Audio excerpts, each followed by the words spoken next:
से माना मी अपाम से खंगदना अंगांग से समगक पियु गाइन तौसनरागा बर्थडे नि सादना केक का से पूरा लाए ब्रेड टॉप फिर से बोलो अंकल फिर से बोलो happy birthday thank you uncle ma'am ऐसे थबक हलकपदा लाइना लेरम्मे तो हांगदोगा येंग कइना येंग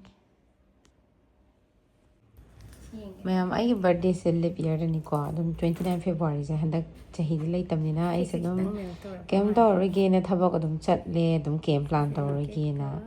आना युम हलकपदा साइना पार्सल के तौरगा देदि पोचै खरा तौरगा लेरमे अदुम थाजादेबा खंबा अदुनि मैम तौरिसे अदो मथंग मथंग ये unexpected nga thade aina plan ni ke tawwa ta yawde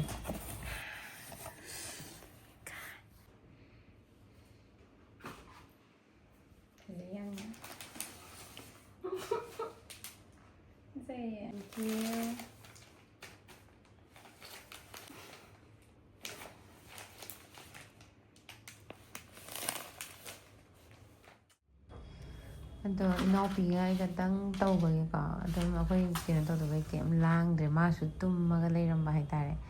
अदैना हौदोगा video नंबियो ना तौबगी अदम वासे अदम ngangnadre मैम सी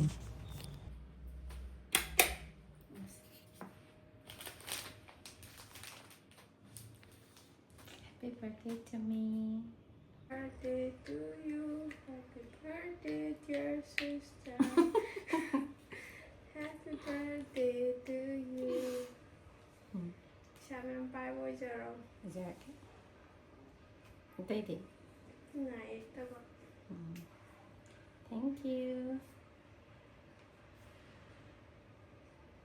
Say. Hi ma'am, nungaribo. Ngasi ma'am, ngasi se aigi kaino birthday numit ni haitare. Ai se live year po ai ma'am. Handak jahi se ai birthday di ta de ko. Ado sum birthday se tore tobi di haitare ma'am. Adugi ma'am ai ngasi di kaino da chalu se world mark da chalu se ko ma'am. Aduga adum khaitang dinner macha ru se ri mafum ge ki dum phajabani ma'am. उलाके तो guys लाए थे मैं इनाउ पिगाई गाई बानी से हुजे थोए अदुगा वॉलमार्क तने थोई से का अदुगा से प्लान तो तौदबगी लाइट से हम फजद्रे दो मथंग मथंग उलाके so excited kind of yay यौरे मैम वॉलमार्क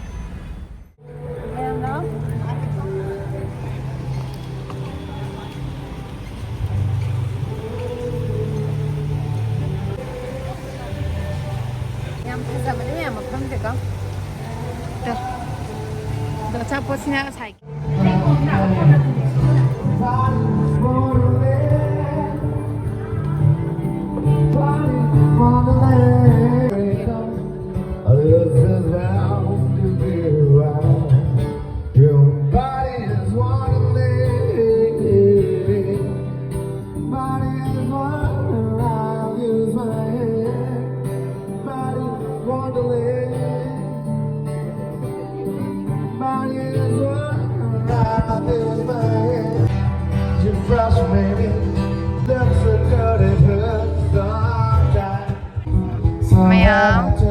अचापोट से अचापोट है ड्रिंक से अनी जाना लाए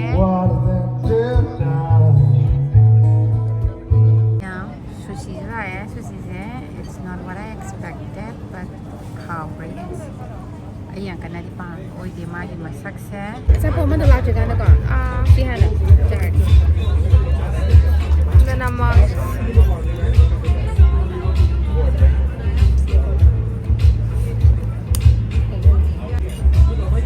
Mama san saning ko dai maya de do khat lage maya khai ta re hoy se yam na I just was the look paga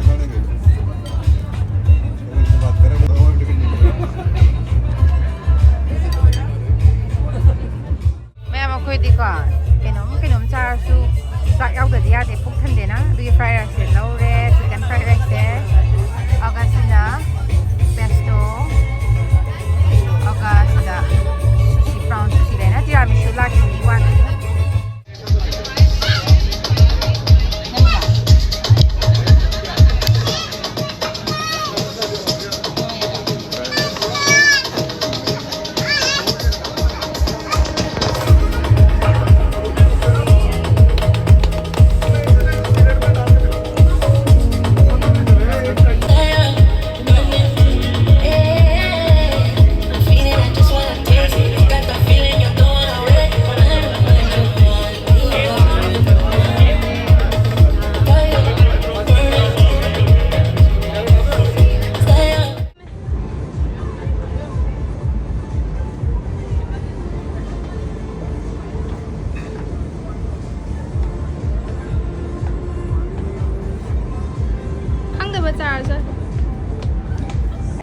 ꯃꯌꯥꯝ ꯑꯩꯈꯣꯏꯁꯦ ꯑꯆꯥꯄꯣꯠ ꯆꯥꯎꯔꯒ ꯑꯁꯤꯗꯩꯁꯤꯅꯦꯀꯣ ꯑꯩꯈꯣꯏꯅ ꯆꯥꯏꯗꯣ ꯁꯤꯗꯅꯦꯕ ꯑꯩꯈꯣꯏꯅ ꯆꯥꯔꯤꯗꯣꯀꯣ ꯌꯥꯝ ꯖꯨꯝ ꯇꯧꯒꯟꯕꯩ ꯎꯗ꯭ꯔꯦ ꯈꯨꯠꯁꯦ ꯂꯦꯡꯉꯦ ꯋꯥꯔꯦ ꯁꯤꯗ ꯆꯥꯔꯨꯔꯒ ꯊꯣꯛꯂꯛꯑꯦ ꯑꯗꯨꯒ ꯈꯪꯗ ꯀꯃꯥꯏꯅ ꯇꯧꯕ ꯈꯣꯠꯄꯒ ꯑꯣꯏꯒꯦ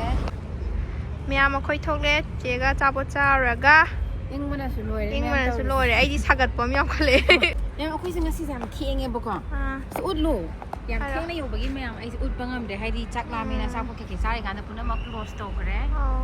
ꯑꯗꯣ ꯃꯌꯥꯝ ꯐꯖꯕꯅꯤ ꯋꯥꯜꯃꯥꯔꯠꯁꯦ ꯑꯩ ꯃꯊꯪ ꯆꯠꯄꯗ ꯐꯖꯅ ꯑꯃꯨꯛ ꯎꯠꯂꯛꯀꯦꯀꯣ ꯉꯁꯤꯒꯤꯗꯤ ꯆꯥꯎꯔꯥꯛꯄ ꯍꯥꯏꯐꯦꯠ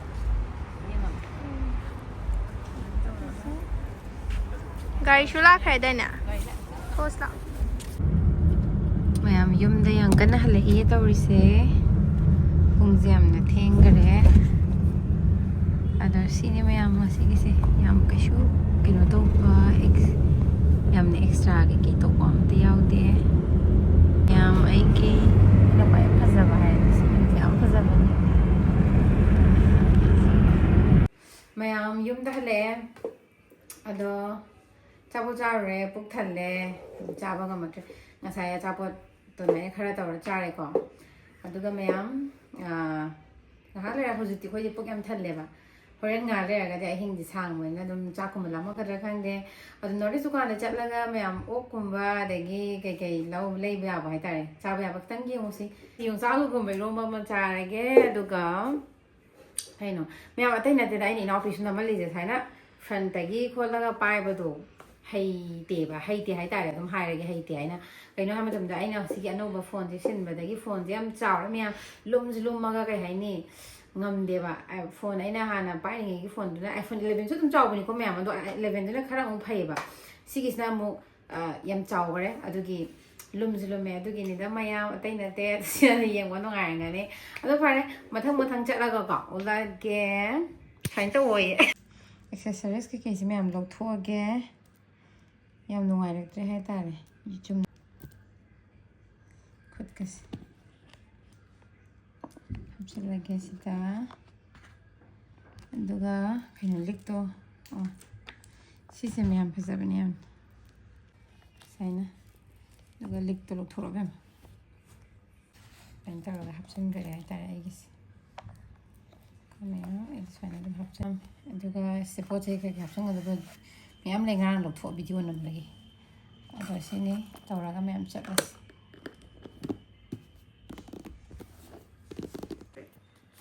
ꯃꯌꯥꯝ ꯑꯩꯒꯤ ꯕꯨꯀꯦꯁꯦ ꯃꯣꯏ ꯌꯥꯝ ꯐꯖꯕꯅꯦ ꯑꯩꯒꯤ ꯄꯤꯡꯀꯤ ꯅꯦꯜꯁ ꯄꯤꯡꯀꯤ ꯔꯦꯞ ꯑꯗꯨꯒ ꯄꯤꯡꯀꯤ ꯂꯩ ꯇꯅ ꯃꯣꯏꯅ ꯚꯤꯗꯤꯑꯣ ꯑꯄꯤꯃꯁꯦ ꯄꯥꯏꯔꯒ ꯑꯗꯨꯅ ꯃꯌꯥꯝ ꯄꯨꯡꯁꯦ 12 ꯌꯥꯝ ꯀꯟꯅ ꯇꯥꯔꯦ ꯍꯥꯏꯇꯥꯔꯦ ꯑꯗꯨꯅ ꯈꯨꯟꯇꯥꯛ ꯂꯥꯟꯁꯤꯔꯦ ꯀꯅꯥꯁꯨ ꯆꯠꯇꯔꯦ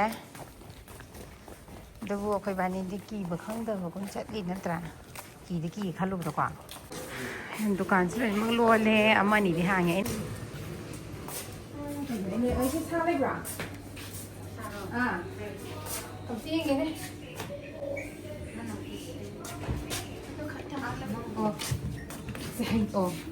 ꯋꯥꯁꯤꯡ ꯈꯛꯇ ꯉꯥꯏꯔꯕꯣ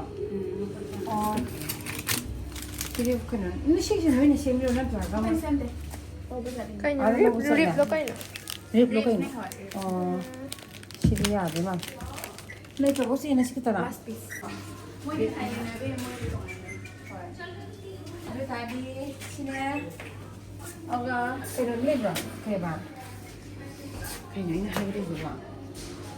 인사하기 허리가 뭐 초리로 시네 시네 땅 좋아만 이거 이거 아프네 딱히만 안 가네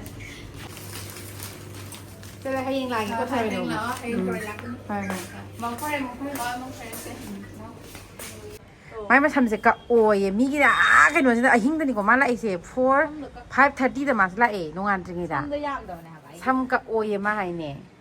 아두가 마스 3까 한 발라이니 사두가 케이크 보라에 마나 포르 케이크 울라키 연거 브레드 똑딱이 아이나 파마 케이크 보라에 에 하이니 겐간 바니냐 카라가 간나 하루라가 아이부 3만남 킬라거든 매암 달러 아무맘니 킬라거든 있을까 3타이 루파 क्या 상이야 혹시나 리싱 아이티 나이티 짱이 시 스웨이나우즈기 마삼제 타이 짜바 탈 것이다 파고 짜다나 보통 떡이다 하기게 tinh tinh là có là còn nói rằng tiếp tao có hai ra tiếp có chụp nhỉ mà lại mai sốc cái gì không tài rồi Ma'am đi try the oi do never me ma'am. đi try để tao cái năng sẽ cái năng sẽ yêu đi hay bị căng lại đúng không sắp tinh gặp là cái nói mai sẽ yêu được cái cái gì sẽ han nè Có cái đó. mẹ ai sẽ mà hay bà đi xa đấy mà sao nè You rồi em xoay bộ cổ hay bên nó gọi em tại hay bên nó miệng ăn si bộ cọc khởi cái mai mà xăm gì mà han đấy cho tụi tiền bên này mà sẽ bỏ khơi mai này bên mà khơi mai mà xăm trắng ngâm được bị đâu khơi mai sẽ không bao nhiêu à ai mà xăm trắng là quần xì cái udi à tôi udi này sẽ tụi xì cái đấyซึ่งมันเนี่ยอวดไว้แต่มันเนี่ยแบบช้ำจ้ะมันจะช่วยแต่ต้องกับแบบช้ำจะว่าจะเลียนเนี่ยช้ำช่างมันจะชี้ก็จะสู้จะช่วยแต่จะไม่ยามคือมันต้องอะไรนี่ใช่ไหมมันช้ำจะกับเปอร์เซ็นต์รวยเลยอะดูจากที่ซ่าเนี่ยไม่ยามอะจากที่เราใช้บุญกับโอ้กระทงไงอะดูมาสิช่วยตัวมันเนี่ยแบบมาในคนเดียวงานร่างสกินเนี่ยใช้ในแค่ปลานเก๋ๆมันต้องจับเป็นนั่นที่แบบปลานกับที่ตัวมันนั่นที่ก็มาสิเนี่ยคุณดักจะมีไอ้ทับสัตว์ยังไงอยู่เนี่ยที่แม่ไอ้คนนี้หลักจะทำกับพี่ตัวเบอร์ใส่น่ะมีกี่บาทเดียวนี่แต่กูทำกับพี่วันนั้นก็ยังมันต้องใช้สิบโบน่ะเราละอ่อนนุ่งไอ้เจ้างานเสียนตัวเลยแต่มีหลักกี่นะให้เสร็จไปนะไอ้หิ้งนุ่งใหญ่จะไม่เอาขังอยู่แล้วงั้นใส่เนี่ยคงบาโรดสักแล้วกันในไล่รู้สึกอกสิเดียมันนั่งหลักอันนี้นะก็บาโรดอ่ะเดี๋ยวนี่อ่ะเดี๋ยวต่อแล้วก็ไม่เอาอกก็ใช้บุญกับทวงแง่เดี๋ยวมาพิซซ่าเกียร์น่ะสิดีคือสิจะว่า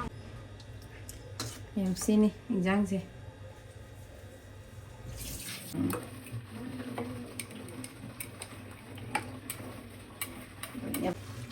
การท่องมือซื้อการนำดีกว่าใช่ในจะสิ่งนี้ก็อีกเนาะอาป้าแบบนี้ดิแต่จากสิ่งที่จะหาไปดูลังถูกก็ลังถูกเลยลังถูกเลยอันนี้สิโว้เนี่ยเป็นบาร์โรนิจิสักสิ่งก็ยังไม่ยี่อันนั้นมันบาร์โรนิจิก็ไว้ให้เราอะซาจูซาสมาธิจะต่อแล้วซาวนะน้องฮับน้องป้ามันน้องฮับพออะไรอ่ะสิ่งนี้มันต่อสิ่งนี้เย่งอบะพวกอะไรดีmana mi apam baga se khang dana anga se samgak piu ga intok sanaga birthday ni sa dana ke ka se pura la e bread top ta ki thank you hai tam ni na cha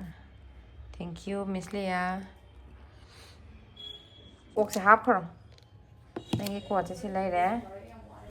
la sini me am ai nga si gi birthday gi video se ka shu extra oi ba ka shu yaw de cham cham ni smai na taw re do ga ingon da wish to be pa ma am thaga cheri video se lo bo yeng bi ba sam thaga cheri mathang ni thangasiko bye